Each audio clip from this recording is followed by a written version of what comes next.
अभी पूछिए, अभी आप अपना प्रश्न पूछ सकते हैं। हरे कृष्णा, दंड प्रणाम प्रभु जी। धन्यवाद। प्रभु जी, अगर हमें कोई भक्त मतलब बार बार हर्ट कर रहा है, हम ऐसा प्रयास कर रहे हैं कि हम उसको माफ करें, फिर उससे मतलब आपने कहा कि अभी उनसे प्रेम करना चाहिए, लेकिन वो प्रेम भावना नहीं आती हृदय है। में नहीं आती है। माफ कर रहे हैं भले हम, लेकिन फिर भी वो माफ करने के बाद फिर से वो हर्ट करता है, फिर से ऐसे होता है, तो मैंने जो कैसे मतलब। हाँ, मैंने जो बात आपको कही है वो एक सामान्य साधारण जनरल बात कही है। अभी विशेष रूप से अगर ये बहुत भी और भी एक गहरा विषय है, भक्तों का संबंध इतना साधारण विषय नहीं है। तो हमने भी ये अनुभव किया है कि हमने अपनी भावना को प्रामाणिक रखते हुए भक्तों की सेवा करने के बाद भी कुछ भक्त लोग हमें दुख देते हैं, हमें हर्ट करते हैं, और उनको क्षमा भी कर देते हैं, लेकिन उनका स्वभाव बदलता नहीं है। तो ऐसे समय पे क्या करना चाहिए? उनसे दूर रहना चाहिए, और बाकी लोग जो आपसे प्रेम करते हैं उनके साथ में आपका प्रेम वर्धन करना चाहिए। देखिए कैसा है ना, कुछ चीजें हम बदल नहीं सकते हैं अगर, लेकिन आपकी मन की भावना उनके प्रति द्वेष की या क्या कहते हैं शत्रुत्व की नहीं होनी चाहिए। हो सकता है कि उन्होंने आपको हर्ट किया हो सकता है बार बार करते हो सकता है वो ऐसे ही है हमारे प्रति, लेकिन आप उनके प्रति वो द्वेष भावना या शत्रुत्व की भावना नहीं रखना है। आपके मन में आप सामान्य भाव रखिए, लेकिन क्योंकि वस्तु स्थिति ऐसी है कि वो नहीं बदल सकते हैं, इसलिए आपको उनसे दूर रहना है। You should keep away from them, find new devotees, make new relationships, serve them nicely. क्योंकि ऐसे बहुत लोग होते हैं हमारे जीवन में भी, ऐसे बहुत लोग हैं, ऐसे नहीं कि हमारे जीवन में सब लोग प्रेम करने वाले। हाँ, प्रेम करने वाले बहुत लोग ज्यादा हैं, ये भी भाग्य की बात है। लेकिन राधानाथ महाराज, लोकनाथ महाराज, गोपाल कृष्ण महाराज, आप किसी का भी नाम लीजिए, सबके जीवन में ऐसे लोग होते हैं जो निंदा करते हैं उनकी, जो उनके विषय में गलत बोलते हैं। वो ये भौतिक दुनिया का स्वभाव है। भौतिक दुनिया में nobody is perfect in experiences, they are perfect in their consciousness, लेकिन भौतिक दुनिया जो है ना वो परफेक्ट नहीं है ना। इसलिए आप निश्चिंत रहिए, परेशान मत होइए, और जब भी आपको भविष्य में मौका मिलेगा, उन लोगों से पुनर्संबंध प्रस्थापित करने का मौका मिलेगा, छोड़ना नहीं उसको। Just wait for patiently. एक समय भगवान आपको देंगे, आपकी प्रामाणिक भावनाओं को देखकर आपको वो समय देंगे जब आपको लगेगा कि अभी हृदय परिवर्तन हुआ है। मुझे कल ही सवेरे ऐसे सुंदर हृदय परिवर्तन का बहुत सालों के बाद में अनुभव आया अपने आप ही, और मैंने तुरंत उस पर मैं आई जम्प्ड ऑन इट इमीडिएटली, क्योंकि मेरे मन में तो वैसे कोई भावना नहीं थी। और अभी हम मैं देख रहा हूँ कि उसके चमत्कार की वजह से अभी हम साथ में कुछ अच्छे कार्य सेवा के करने जा रहे हैं, लेकिन बहुत सालों के इंतजार के बाद की बात है। तो अगर हमारा मन स्वच्छ है तो भगवान आपको मौका देंगे। Wait patiently. हाँ, थैंक यू। अभी छाया माता जी किधर है? हरे कृष्णा। हरे हाँ, एक मिनट ना, कृष्णा राव, आप पहले प्रश्न पूछिए। कृष्ण देव, सॉरी। हरे कृष्णा प्रभु जी। हाँ प्रभु जी। प्रभु जी, वो प्रेम भावना क्रिएट करने के तो हम लोग छोटे छोटे प्रोग्राम्स करते हैं, हाँ उसमें जैसे कि एक ही बिल्डिंग में रहने वाले कुछ डिवोटीज हैं जो कि नहीं आते हैं उस प्रोग्राम में, तो वो एक भावना जागृत होने लगती है कि वो भक्त लोग नहीं आते हैं वो प्रोग्राम में। हाँ, उससे कैसे बचा जाए प्रभु जी? कोशिश करते रहिए प्रभु जी। देखो, ये कोई भी रिश्ता जो है ना वो ऐसे 2 दिन में नहीं बनता है।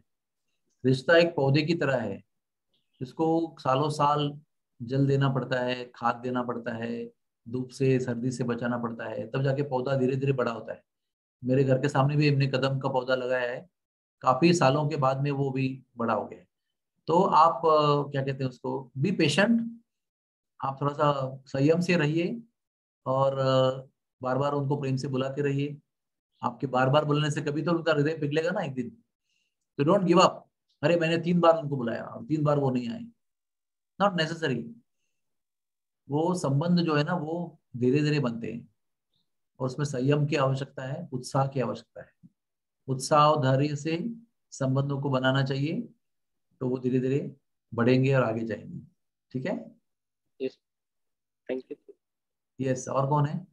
हाँ, छाया माता जी, अभी आप पूछिए। हरे यस कृष्णा प्रभु जी। यस। प्रभु जी, अगर कोई भक्त वैष्णव अपराध करते रहे और फिर हरिनाम भी लेते रहे, तो हरिनाम उनको भगवान से दूर कर देता है, तो वो उनको पनिश करता है। तो ये बात को हम कैसे समझें? वैष्णवों का अपराध करते करते भगवान का नाम जप करना, यानी जिसमें गड्ढा गिरा है ऐसे मटके में पानी भरते रहना। एक मटका है जिसमें गड्ढा है, होल है, और आप पानी भरते जा रहे हैं, तो क्या होगा? सारा पानी निकल जाएगा, वो परिणाम ही नहीं मिलेगा आपको उसका। तो आपका प्रश्न क्या है, दोबारा बताइए। जब कोई वैष्णव अपराध करता है और साथ साथ में वो सोचता है कि मैं हरि नाम करके मैं उसे बच जाऊंगा, तो वो हरि नाम उसे सजा देता है, पनिश करता है, उसको भगवान से और दूर कर देता है। भगवान का नाम वैष्णव अपराध करने से निष्प्रभ हो जाता है। भगवान का नाम का जप जो है उसका इनइफेक्टिवनेस दिखता है, परिणाम दिखाई नहीं पड़ता। परिणाम क्या है उसका? हृदय की शुद्धि, भगवान के विषय में रुचि, सेवा के विषय में रुचि, हाँ, अधिक आसक्ति भगवान के विषय में, ये सब कुछ नष्ट हो जाता है। और क्या होता है, भगवान के वैष्णवों का अपराध करने के बाद क्या होता है? बहुत भयंकर काम वासना जागृत होती है, जो पहले नहीं थी। अचानक धन के विषय में, शरीर के विषय में और बहुत सारी प्राप्तियों के विषय में वासना भड़क जाती है। ये वैष्णव अपराध का ये एक बहुत डायरेक्ट इफेक्ट है, जो हमने कई बार जीवन में अनुभव किया है। तो वैष्णव अपराध एक भयंकर चीज है, उसको मदांध हस्ती अपराध कहा है, मैड एलिफेंट ऑफेंस। जो आपका बनाया हुआ सालों भर का, अनेक सालों के परिश्रम से बनाया हुआ सुंदर बगीचा 10 मिनट में पूरा नष्ट कर सकता है। उस प्रकार से जीवन भर में, अनेक वर्षों में परवरिश की हुई भक्ति वो चंद मिनटों में विध्वंस कर सकता है, उसका नाश कर सकता है। इसलिए एक है वैष्णवों का अपराध, एक है वैष्णवों का द्वेष करना, एक है वैष्णवों की सेवा करना, एक है वैष्णवों के प्रति प्रेम रखना। ये अलग अलग विषय है, ये बहुत गहरे विषय हैं, और वो भक्ति के प्रगति के मार्ग में बहुत बड़ा महत्व रखते हैं। इसलिए हम सब लोग भगवान के, वैष्णवों के अपराध से बचें, उनके द्वेष से बचें, और जितना हो सके उनकी सेवा करें, उनका संग लें, और उनके प्रति प्रेम की और आस्था की भावना, मैत्री की भावना जागृत करें। हाँ, इट इज नॉट ऑटोमेटिक, आपको ये प्रोएक्टिवली सोच विचार करके प्रयत्न करना पड़ेगा। It doesn't happen automatically. आप कितने भी पढ़े लिखे हो, उच्च विद्या विभूषित हो या नहीं हो, हम सबको भक्तों के विषय में सामने जाकर रिश्ता, संबंध प्रस्थापित करने का प्रयत्न करना बहुत जरूरी है। We are not exempt because we are busy, we are professionals, we are highly educated, we don't need, ऐसा नहीं है। हर एक व्यक्ति को जो भक्ति में आगे बढ़ना चाहता है, उन्हें वैष्णव अपराध से, वैष्णव देश से बचना है, और वैष्णव सेवा, वैष्णव संग करके उनके प्रति प्रेम की भावना जागृत करनी है। ठीक है, हरे कृष्णा। श्यामोहन प्रभु जी, आपका कोई कमेंट, प्रश्न? Very happy to see you, very grateful to see you. और आप सब लोगों का धन्यवाद है बहुत। ऐसे ही मैंने कल कहा था, come one and bring one, each one bring one, ऐसे मैंने कहा था। उसको भी जरा गंभीरता से लीजिए, क्योंकि हमारी चर्चा जो मैं अभी कर रहा हूँ आपके साथ, वो मेरे लिए भी बहुत लाभदायी है, आपके लिए बहुत लाभदायी है। तो इस ये चर्चा ही हमारे जीवन का, इसको कहते हैं शास्त्रार्थ विचार, भक्तों के साथ यही हमें आगे बढ़ने के लिए प्रेरणा देता है। Thank you, Hare Krishna.